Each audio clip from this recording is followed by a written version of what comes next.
વર્ષો પહેલાની વાત કાલરી ગામ અહીં જન્મ્યા ગૌરક્ષક વીર વછરાજ સોલંકી। પિતાએ મોટા ભાઈને વહીવટ સોંપ્યો અને વછરાજને ગાયોની રક્ષા કરવાનો પવિત્ર ધર્મ। મામા સામતસિંહ રાઠોડે વછરાજને પોતાની છાયા નીચે રાખ્યા અને જાગીરનો ભાર પણ સોંપ્યો। સમય જતાં કુંવર ગામના વજયસિંહ રાઠોડની દીકરી પુનાબા સાથે વછરાજનું સગપણ થયું અને જોત જોતામાં લગ્નનો રૂડો અવસર આવી પહોંચ્યો। ચોથો ફેરો ફરવા જાય ત્યાં બૂમ પડી, દોડો!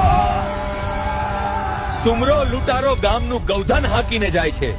આંખમાં ક્રોધની જ્વાળા પ્રગટી, લગ્નની છેડાછેડી તલવારના એક જ ઝાટકે છૂટી ગઈ। આંખના પલકારામાં લૂંટારાઓ સાથે ભેટો થયો, તલવાર અને ભાલાની રમછટ બોલી। વછરાજે બહાદુરીથી ગાયોને છોડાવી પાછી વાળી। ચારણાઈ દેવળમાં